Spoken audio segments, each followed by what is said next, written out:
அம்மா உன்னடியே அம்மா என்னை அம்மா அம்மா அம்மா அம்மா துன்பம் நிறைந்து வந்த போதும் அம்மா துன்பம் நிறைந்து வந்த போதும் மனம் சொல்வது மதிமயங்க மாட்டேன் துன்பம் நிறைந்து வந்த போதும் மனம் சொல்வது மதிமயங்க மாட்டேன் அன்ப துணையும் நீங்கள் அருளிக்கும் இல்லையோ அன்ப துணையும் நீங்கள் அருளிக்கும் இல்லையோ.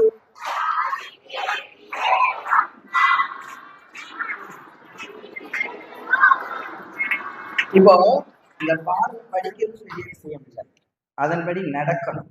இப்ப இந்த பாடல் வந்துட்டு ஒரு 14 வருஷத்துக்கு முன்னகட்டி அம்மா ஒரு மாடி மாதாந்த வெள்ளி அன்னைக்கு இந்த பாடலை படிச்சு எழுதக்கூடிய வரிகளா இருந்தது. 14 வருஷம் ஆயிடுச்சு அப்ப எழுதின பாடல். அதுக்கப்புறம் தான் இதை எல்லாத்துக்கும் கொடுத்து இப்ப எல்லாத்துக்கும் பரவி இருக்குது. எப்படி எழுதினாங்க? துன்பம் அப்படிங்கிறது ஒரு மனிதனுக்கு என்னவா இருக்கும்? கால்வலி, கடன் பிரச்சனை, ஏதோ ஒரு துன்பம். நேற்று அருள்வாக்கு வந்தவங்களுக்கு தெரியும், இதை பத்தி தான் சொற்பொழிவு அம்மா பேசியிருந்தாங்க.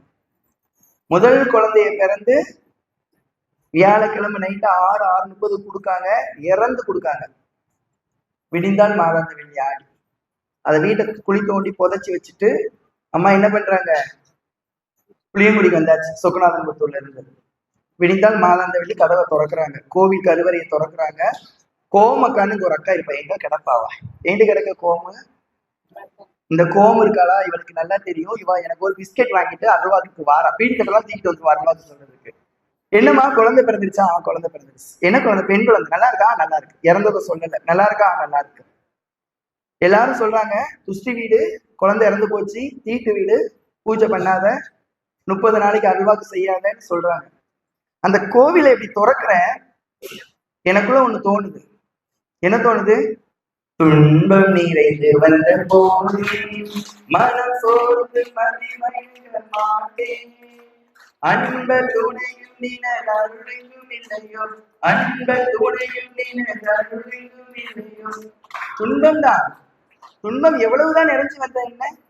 மனம் சோர்ந்து மதிமயங்க மாட்டேன், உன்னை வேண்டதில்ல, மனசு சோர மாட்டேன்.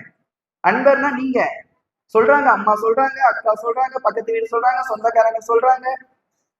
அவங்க சொல்லி அவங்க பேச்ச கேட்டா அவங்க எனக்கு ஆறுதல் கொடுப்பாங்க, அப்படித்தானே? ஆறுதல் கொடுப்பாங்க. அப்ப அம்மா என்ன சொல்றேன்?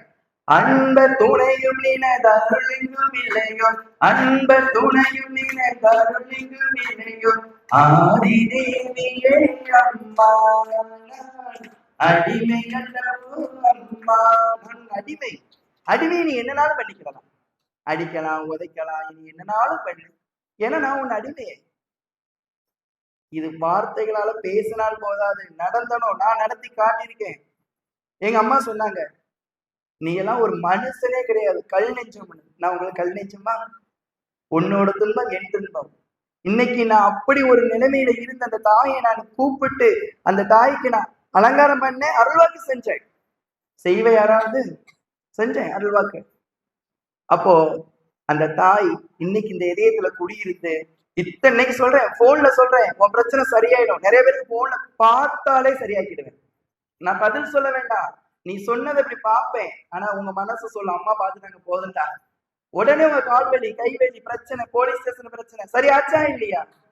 அதுதான் பவானி. அவளுக்காக நான் அடிமையான அந்த தியாகம். இதைத்தான் உங்ககிட்ட நான் பலமுறை சொன்னேன். சாமி கும்பிட்டால் பத்தாது, தியாகம் இருக்கணும்.